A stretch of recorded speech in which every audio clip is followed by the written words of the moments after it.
Hi, everybody. I'm Charlie, and this is On Air, my Beatles collection. Well, today I'm going to show you an item. It's not really a Beatles item, but it is Beatles related, and that is it's a son of Beatle. That is Julian Lennon. Just a week or so ago was the release date for Julian's latest effort, an EP called Because. It's a 12-inch EP. There's 4 songs. Because, I hope, keep on searching, and I won't give up. It's I've had a chance to listen to it several times. Even before it arrived, I was able to stream it because it was released before it was shipped. So you've heard me on here rant about companies, particularly Beatles-related companies, that don't seem to ship with the arrival to be the release date. They ship on the release date. In this case, it didn't even ship on the release date. It shipped a couple of days after the release date, so it took an extra week to get here. Anyway, I had the chance to listen to it several times. But if you're unfamiliar with Julian's career, he's a serious musician, and he's got an excellent voice. He's done a lot of stuff over the years. I have some notes here. He's done 38 singles, 7 albums. His first album, Volat, which came out in 1984, actually went platinum. When people first heard his voice, they're like, "Oh my gosh, that's John Lennon." It doesn't sound exactly like John Lennon, but you definitely can hear the John in his voice, no question about it. Maybe similar to Danny Harrison, sounding like George Harrison. The type of music he plays is nothing like George Harrison. I would say that's probably true with Julian Lennon too, but Julian Lennon's music is very mainstream, very pop, with a fair amount of rock in it. Anyway, first album was Volat. Volat was a hit, and Too Late for Goodbyes was a big hit. So that was good. He did an album in '91 called Help Yourself, and that had a hit song called Saltwater on it. That also was the album that charted the highest anywhere in the world, and that was in Australia. Happened to be popular there. The whole album, I believe it went to number 5 in Australia back in 1991. He did an album in '98 called Photograph Smile. That had a hit song on it called I Don't Want to Know, which was a great song. His last album was in 2022, and that was called Jude. Of course, famously, he was the subject that Paul had in mind when he wrote the song Hey Jude. He didn't want to say Hey Jules, so we said Hey Jude. John later thought it was about himself and not about his son, and maybe he saw some reason to think that, and maybe Paul subliminally was talking to John and Julian, but his song was Hey Jules, which became Hey Jude.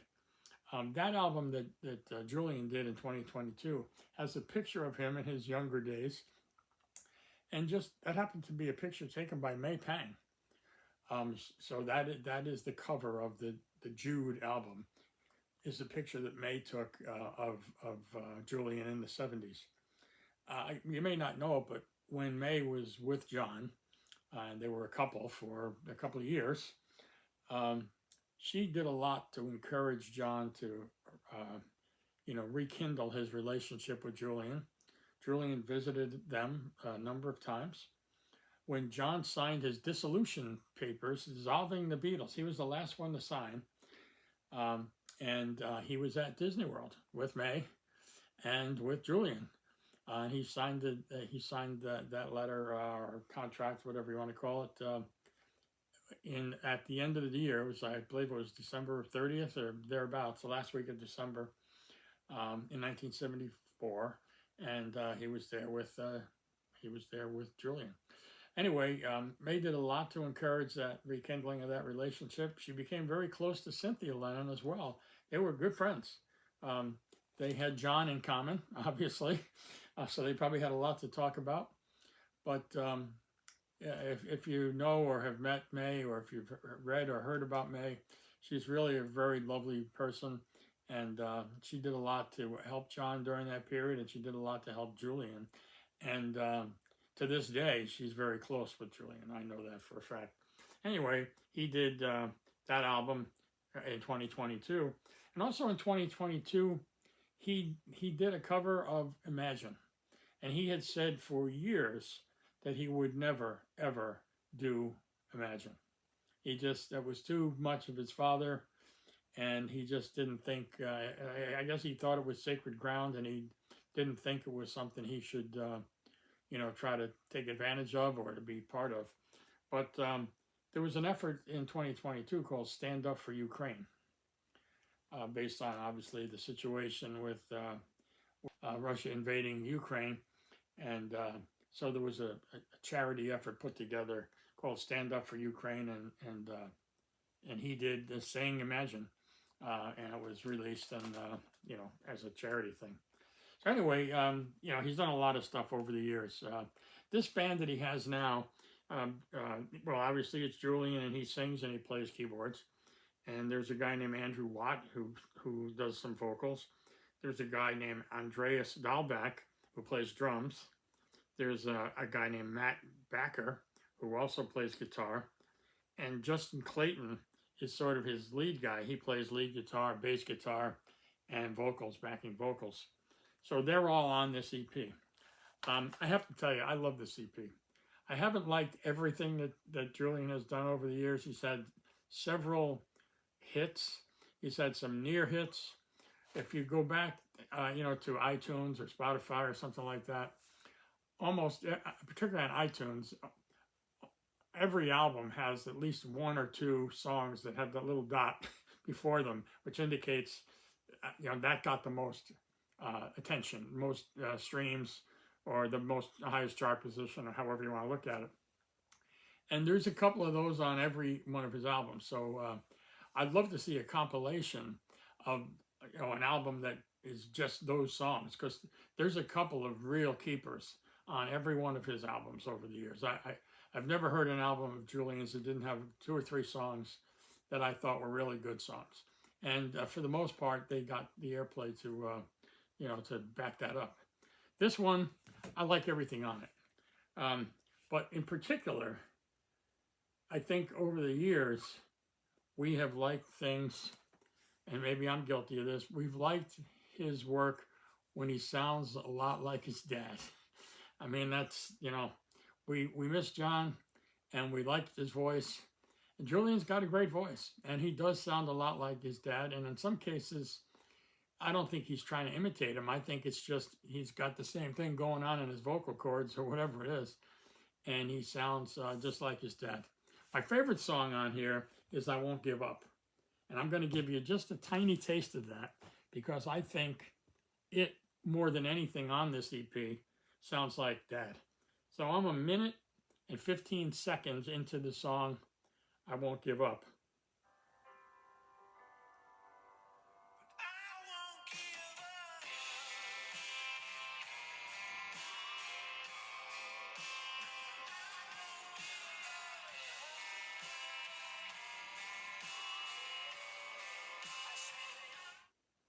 Well, I can't, for copyright reasons, I can't play the whole song for you.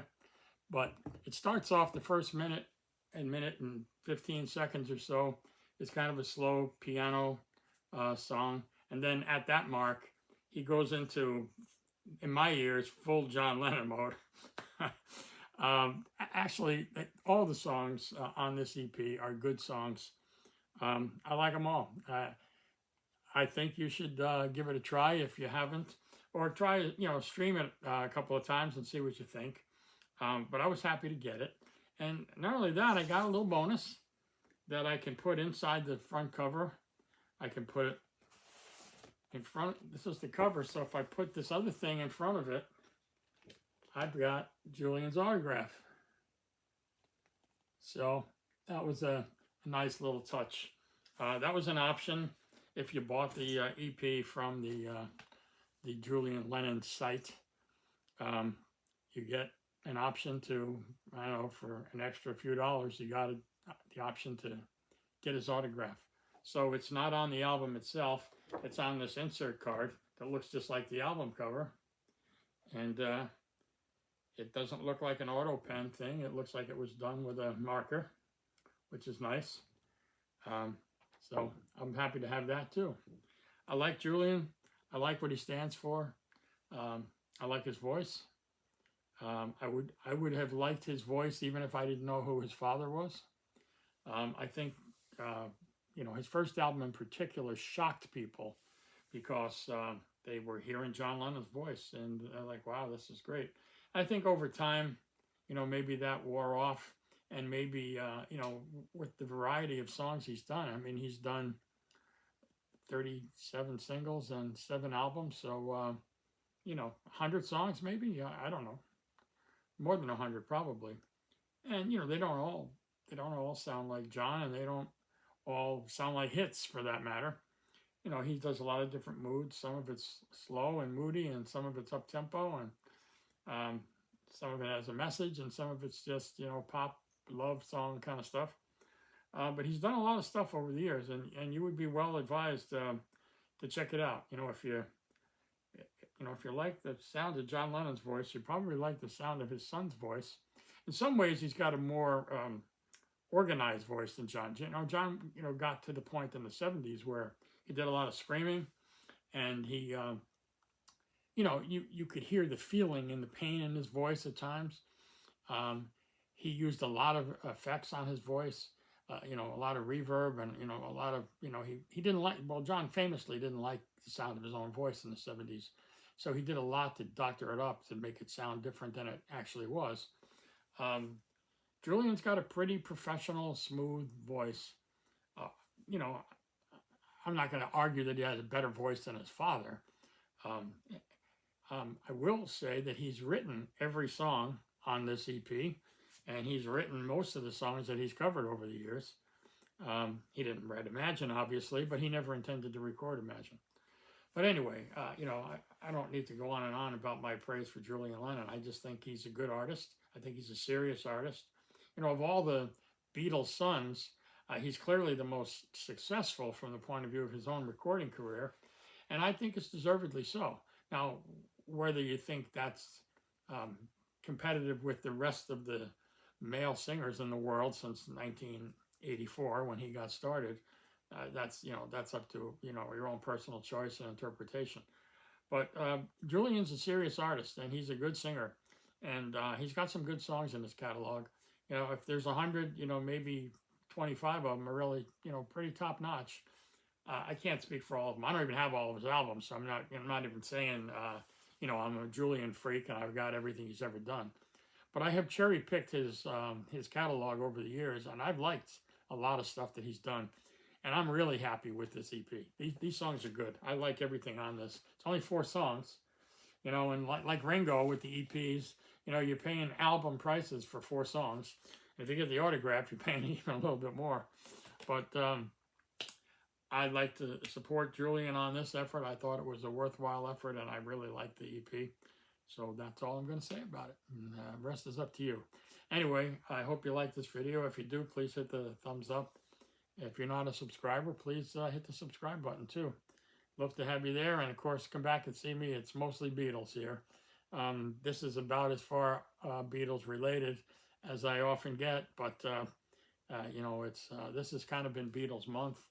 And it will be even more Beatles month in the next week or so, because we're going to be getting the new version of the anthology with the remixed and remastered first 3. And don't let anybody fool you. A lot of the stuff on the first 3 volumes that came out in 1995 have been not only remastered, but remixed. And several of them sound a lot better, particularly the older songs, the ones from the 50s and early 60s. And I've said this on prior shows, so I'm not just, saying that today. I've said it before. They sound a lot better. There were a lot of the stuff, that early stuff, was taken from old tapes that were beat up, even old, records that were made in on a machine in somebody's living room or in an arcade. So they weren't the highest quality just to begin with, and over the years they were even lesser quality. But they have, using the Peter Jackson technology, they've, opened those up a little bit, and they're able to separate tracks within the recording, and then remix it to get out the noise and the scratchiness and all that kind of stuff. So a lot of the songs sound a lot better. It's your choice if you want to spend the money to buy 3 volumes of anthology that you had 30 years ago. But they do sound better, to my ears. And of course, Volume 4 is the newer stuff that we haven't heard, although there's a lot of stuff that was on the Super Deluxe box set. So if you have all of those, you've kind of got half of what's on the Anthology 4. So I know there's a lot of personal choices that you have to make based on how important it is for you to have this stuff that's newly improved or slightly improved or not even improved. It's just, culled from the Super Deluxe boxes. And it ain't cheap either, so I understand that. So, I'm not going to tell anybody they should or shouldn't buy it. I will have it here. I will go through a full unboxing and show you, what it looks like if you haven't seen it at that point. And at some point, I'll review it. That'll take a little while longer because it takes a long time to go through 12 LPs. And, when you have thousands of them in your man cave, many of which I haven't caught up to yet because they come in faster than I can actually listen to them all. I'm still waiting for my Wings Blu-ray, which I think is going to arrive tomorrow. It's supposedly on the way. It might even arrive today. And if it does, I'll be doing a quick video on that as well. So anyway, and then later this week, we're also going to get the Ringo Stop and Smell the Roses liquid vinyl LP. That'll be good for a look. That's way out on the edge of, collecting completism, I guess you might say. I do not have everything Ringo has done, and I do not have everything Ringo has re-released. I have a couple of color vinyl things that he's done this year. But, he did 4 releases. The first 4 albums he re-released in color vinyl a month ago. I only bought the Ringo album on red molten lava vinyl. I did not buy Sentimental Journey or Bucco Blues or Goodnight Vienna. I have all those. I haven't listened to them many times over the years. Ringo I wore out, and I could use a new copy, so I bought that one. But Stop and Smell the Roses, I didn't think that was one of his top 10 albums. But when I saw that it was on the pink and white vinyl, liquid vinyl, I thought, that's interesting enough. I want to have that, and I want to do a show on that, and I want to put it on the turntable and see how it swishes around in there while it's spinning around on the turntable. So anyway, there'll be a lot of that stuff coming up in the next month. And then we have Record Store Day at the end of the month. That's the day after Thanksgiving here in the U.S., otherwise known as Black Friday, otherwise known as Record Store Day. And we will have Ringo's Choose Love album for the first time on vinyl. That's for I think it's the 20th anniversary of that album, but it was only available on CD and tape, and now it's going to be on vinyl. And then we have a Zoetrope version of George's Living in the Material World, and that looks pretty cool. I did get the Zoetrope version of All Things Must Pass last Record Store Day. So I'll add that to the collection. And then John and Yoko have a Zoetrope version of Happy Christmas, War Is Over, on a 12-inch. And that's coming December 5th. So we'll be looking at that on the show here. So whether you're a Julian Lennon fan or not, hopefully you'll come back for some of that other stuff. If you're strictly a Ringo fan or a John fan or a Beatles fan, and you don't care about what Julian does, well, come on back and see us for some of the other stuff. And there's well over 100 videos already on the channel that you can go back and look at that covers a lot of obscure Beatles stuff. I have a very big collection, and I have a lot of rarities and some common stuff too. Obviously, most of the stuff we're talking about this month is common, but that doesn't mean everybody bought it or everybody's seen it. So anyway, that's it for today. Thanks for stopping by. I'll see you next time. Bye.